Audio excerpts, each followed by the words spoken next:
Selamat pagi bagi seluruh warga jemaat GKPA dan simpatisan dimanapun berada. Selamat pagi bagi kita semua. Sebelum kita mulai karya pengabdian kita kepada Tuhan, marilah kita mohon hikmat bijaksana kepadanya. Kita berdoa. Kasih karunia dari Tuhan Yesus Kristus, kasih Allah Bapa dan persekutuan dengan Roh Kudus memberkati saudara sekalian. Amin. Firman Tuhan yang akan kita renungkan pada pagi hari ini tertulis dalam kitab Roma pasal 11 ayat 33. Roma 11 ayat 33. Saya baca dari Alkitab terjemahan baru 2. Oh, alangkah dalamnya kekayaan, hikmat dan pengetahuan Allah. Sungguh tak terselidiki keputusannya dan sungguh tak terselami jalan-jalannya. Oh, the depth of the riches and wisdom and knowledge of God. How unreachable are his judgments and how fathomless his way. Amin. Yang berbahagia mereka yang mendengar serta memelihara kebenaran firman Tuhan. Tema yang kita renungkan pada pagi hari ini menyelami kedalaman hikmat dan keputusan Tuhan. Dalam nas hari ini kita akan melihat bagaimana Paulus hendak menyatakan bagaimana ia mengalami kedalaman hikmat dan keputusan Tuhan. Paulus menyatakan kekagumannya terhadap kekayaan dan hikmat serta pengetahuan Allah. Dia mengungkapkan bahwa keputusan-keputusan Tuhan sangat sulit untuk dipahami dan jalan-jalannya begitu dalam. Sehingga kita sebagai makhluk tidak bisa sepenuhnya menyelaminya. Nah, nas hari ini hendak mengajak kita untuk merenungkan betapa besar dan ajaibnya Tuhan. Serta menyadari keterbatasan kita memahami rencana Tuhan yang sempurna.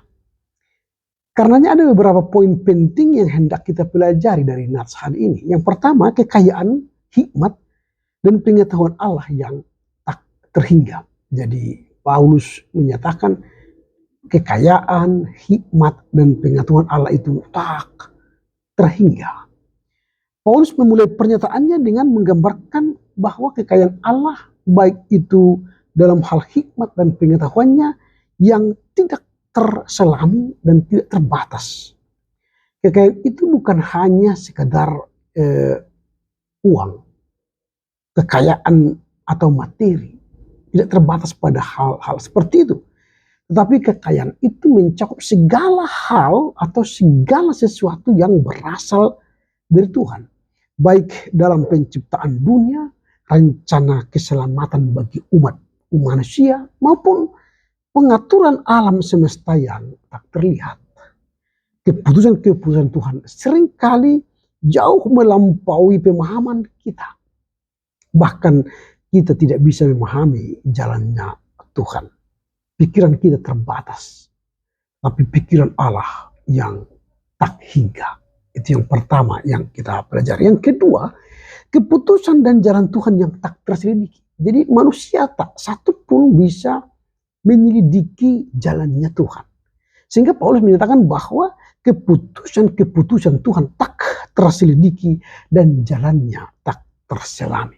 Ini adalah pengingat bahwa kita seringkali tidak mengerti mengapa Tuhan membiarkan atau mengatur hal-hal tertentu dalam hidup kita terjadi. Mungkin kita merasa bingung ketika mengalami penderitaan, ketidakpastian, pergumulan, melihat ketidakadilan di dunia ini.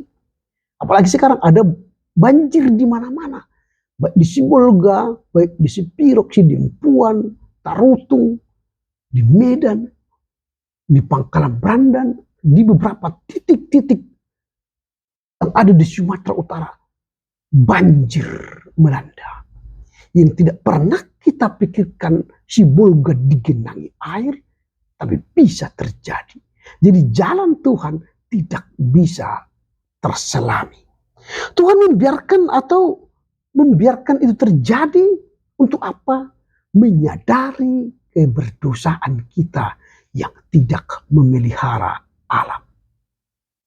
hutan lindung seharusnya melindungi masyarakat. Tapi karena di hutan tidak ada lagi perlindungan, maka hutan mencari perlindungan ke kampung-kampung. Akhirnya kita menderita. Ayat ini mengingatkan kita bahwa meskipun kita selalu tidak mengerti, tidak bisa menyelami perjalanan Tuhan, maka kita mengerti bahwa Allah itu tidak bisa dibatasi oleh pikiran manusia. Itu yang kedua. Yang ketiga, mengakui keterbatasan manusia. Bahwa Paulus sadar manusia itu terbatas. Tidak bisa menjangkau pikiran-pikiran Allah. Bahkan jalan-jalan Allah. Paulus hendak menyadarkan kita bahwa kita sebagai ciptaannya, kita sebagai manusia memiliki keterbatasan. Pikiran kita tidak bisa menjangkau pikiran Allah. Karenanya kita harus belajar rendah hati.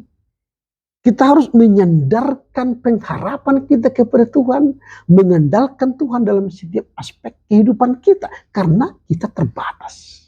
Itu yang ketiga. Yang keempat yang hendak kita pelajari dari teks ini, menggugah kekaguman dan penyembahan. Menggugah kekaguman dan penyembahan. Bahwa kita takjub atas karya Tuhan, atas jalannya Tuhan. Maka sewajarnya lah kita kagum dan menyembah Tuhan.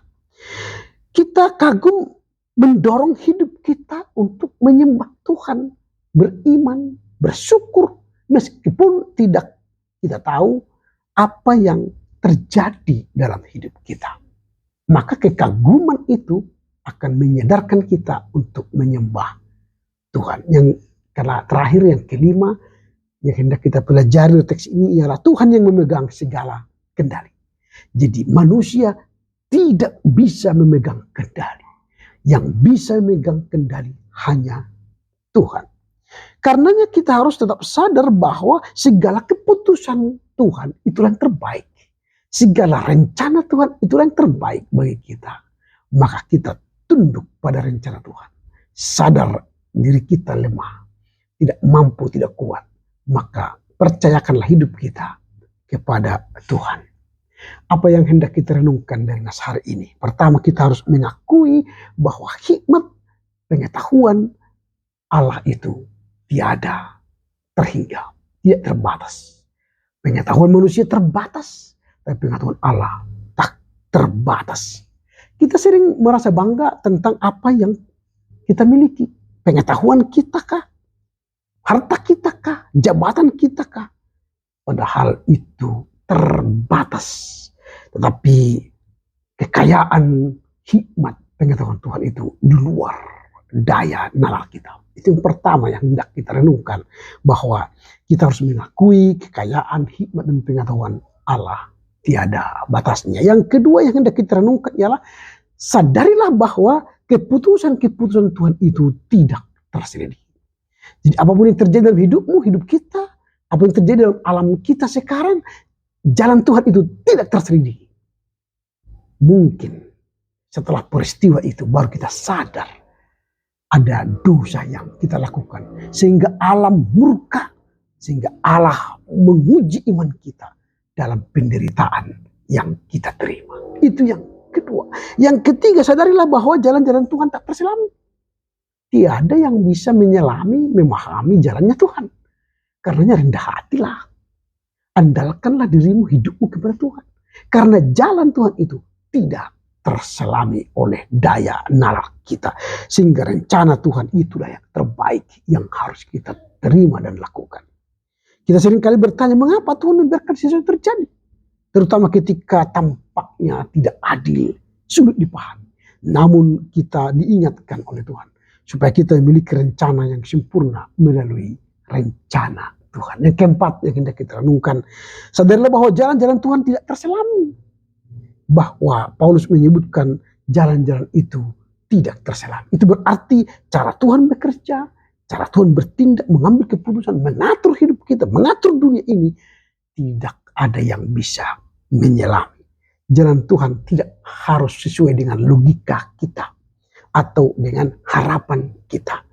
Sebagai contoh kita mungkin mengerti mengapa Tuhan mengizinkan penderitaan, mengapa Tuhan mengizinkan banjir. Itu tidak bisa terjawab, bukan? Tetapi disitulah Tuhan hendak mengingatkan kita bahwa jalannya tak terselami, lebih tinggi dari pengetahuan kita. Itu yang ketiga. Yang keempat, sadarlah bahwa kita memiliki keterbatasan. Sebagai manusia ciptaan, sadarlah saya dan engkau memiliki keterbatasan. Tidak mampu berbuat banyak. Tapi Tuhanlah yang maha kuasa, maha besar, yang mampu melakukan karya yang terbesar dalam hidup kita.